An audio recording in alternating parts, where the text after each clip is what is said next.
The images in the following program are highly sensitive and may be as disturbing to viewers as they were to us. However, we have to show the truth about animal cruelty.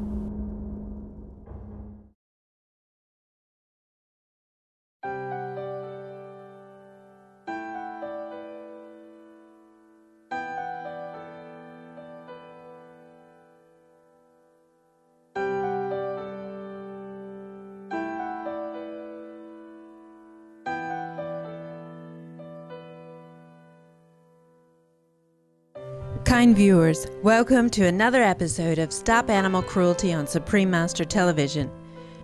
Today's program features part 2 of our interview with Shaun Monson, a vegan or follower of an animal-free diet, who wrote, produced, and directed Earthlings, an award-winning 2005 documentary on animal suffering. The film was narrated by U.S. actor Joaquin Phoenix, vegan star of the Oscar-winning film Walk the Line. Earthlings has earned the nickname The Vegan Maker because many of its viewers subsequently become vegans. The film contains undercover footage of the tragic lives of defenseless, innocent, sentient beings who are savagely mistreated and killed for food, clothing, pets, entertainment, and use in so-called scientific experiments.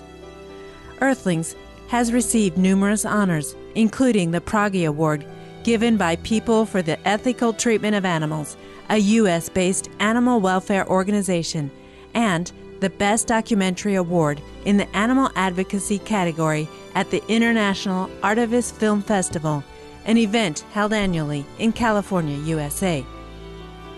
Now, let's join Mr. Monson as he discusses how he chose the film's title. So I didn't have a title at first, and I wanted to come up with a title that no one could be separated from. And I kept thinking, well, what would be a good title that encompassed everything? What term, what definition could there be no division among? What word encompassed animal-human tree, Earthlings? That seemed to be the most fitting. If you look at the cover of the DVD as well, it has a leaf and it has this cow and then it has a human and it says nature. Make the connection between the three Earthlings, and so that was the idea for the title. One of the topics addressed in Earthlings is the savage practice of animal experimentation. Medical research, probably some of the hardest footage I ever watched. In animal research, many are killed. They have a process called LD50, lethal dose 50, which is when they're testing some new drug, they'll test it to a degree that kills 50% of test subjects, for instance, rats, and then they start to back it off from there until it gets under 50. Some of the most horrible abuse I saw was in part 5. Keeping the animals alive, breaking their necks and fixing it, breaking their necks and fixing it for football injuries or baseball or car accidents, whatever the case may be. Besides the fact that using animals for medical testing is completely inhumane, such so-called experimentation never approximates what actually occurs in the human body. What happens is the cancer of a guinea pig is not the cancer of a human being. It's like me saying, go in the other room, it's not oxygen, it's similar to oxygen, but go in there and breathe, and you go, well, why would I do that? There's no need for this. I mean, there's volumes of books that have come out over the last 100 years since vivisection, which is animal testing, was first, first started, essentially by a man named Claude Bernard. Because cancer was cropping up all over France, I think, at the time. All these people were dying off one variation of cancer or another, and he was quite concerned about it. And the idea of having a model, an animal, to test on and come up with is how vivisection was born. Of course, we have more cancer deaths today than in the history of civilization. So in 100 and however many years of animal research, we have more death today than ever before. It doesn't work. It doesn't work. But the grants are there, and the universities get money for it. Some professors get money for it, for doing it, and they continue to practice it. They continue to slaughter 400,000 animals a day worldwide. Now 400,000 a day for animal testing. That's every kind of animal you can imagine, from rats to primates. How can we end this appalling practice? Well, you don't buy products that are tested on animals, number one. Medications that come from animals later have after effects or diverse effects, and people have to stop using them. And then they'll tweak it by a couple of things here and there and then repackage it and sell it again. This is when we get back to food that you eat. You know, your food can be your remedy and your healing, not some product that coats and hides something. Please stay tuned to Supreme Master Television. When we return, we will continue our interview with director Shaun Monson about his award-winning documentary, Earthlings.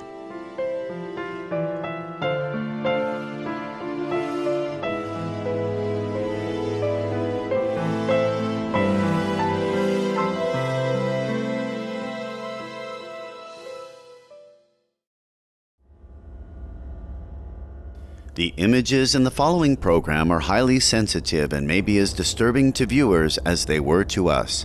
However, we have to show the truth about animal cruelty.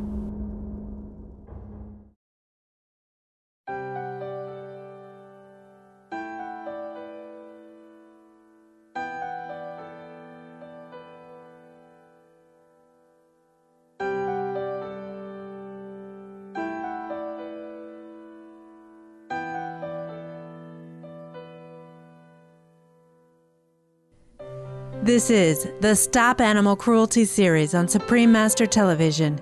We are speaking with accomplished U.S. film director Shaun Monson, a vegan, regarding the making of Earthlings, a feature-length documentary that illustrates humanity's horrific, violent, and systematic mistreatment of animals. The film Earthlings documents the severe abuse of animals in the name of so-called entertainment.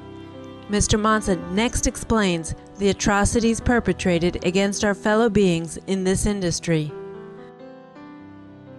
I was in Rome this last year, worked on this new film, and I went to the arena, and I stood inside that arena. I looked around and thought there was a time here, 2,000 years ago, people literally gathered together and watched the slaughtering of humans and animals. I mean, the sands of the arena were just wet with blood. We wouldn't tolerate that today. We'd look back on that and sort of horrid by it, you know, to think that a civilization could go and eat food, sit there in the sun, entertained by this. Okay, we don't do that anymore today. Modern-day exploitation of animals nonetheless bears a resemblance to past practices. However, we have a different sort of gladiator games going on today, which are the ones I mentioned with the circuses and the zoos and the rodeos and the bullfights and so forth. And I would go as far as to say that future generations will look back on us and see that as abhorrent. You know, and you wonder, you ask yourself, what will future generations look back on us and say, what were they thinking? Oh my, are they blind? Total apathy for the well-being. So that's what we cover in the film. We show some of these areas that animals abuse.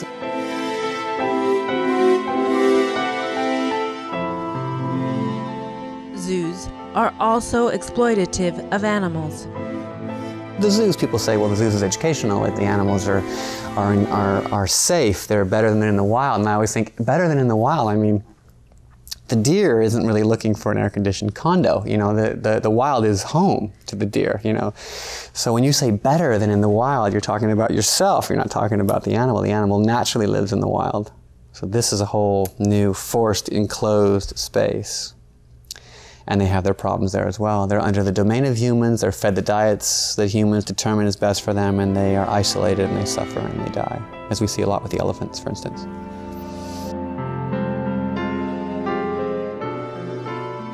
The message of Earthlings is indeed reaching many people. Next, we hear from a student who recently watched a screening of the film at Chaffey College in California, USA.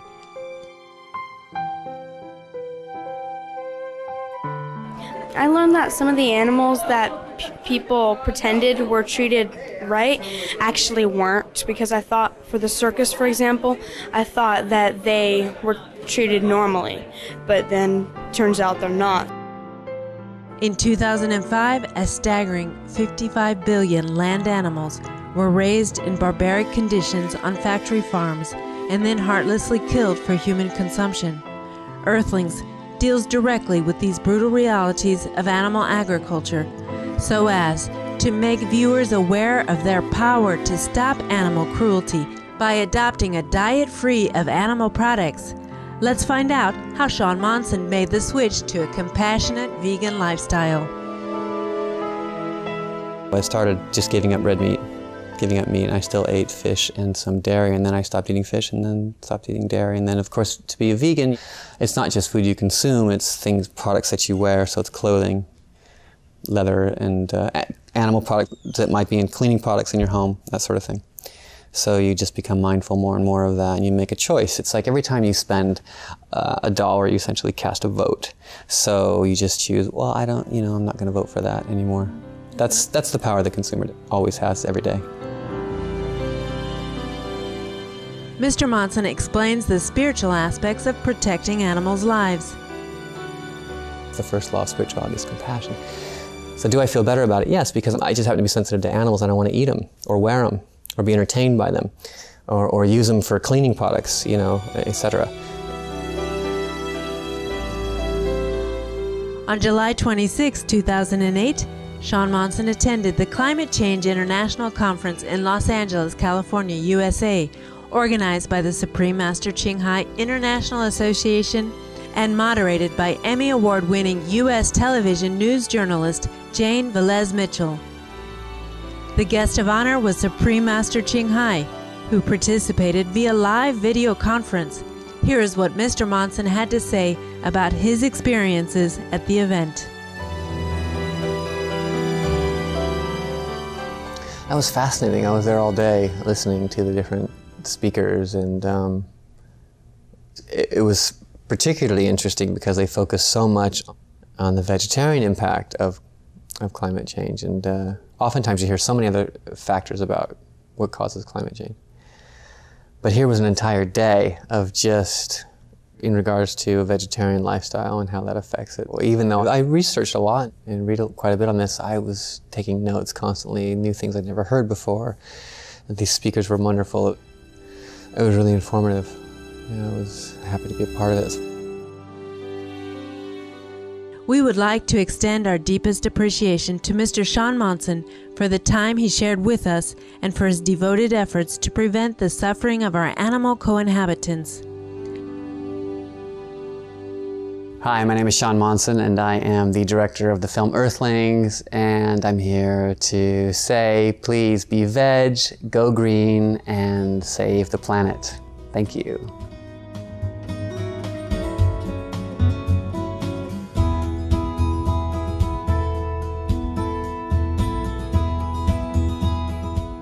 Thank you for joining us today on Animal World, Our Co-Inhabitants.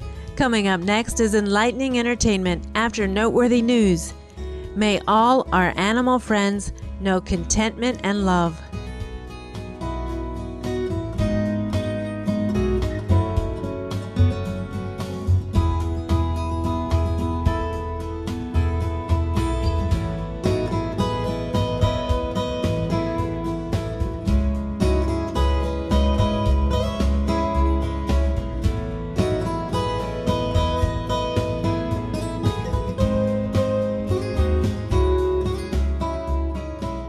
For more details, please visit www.suprememastertv.com/stop-animal-cruelty.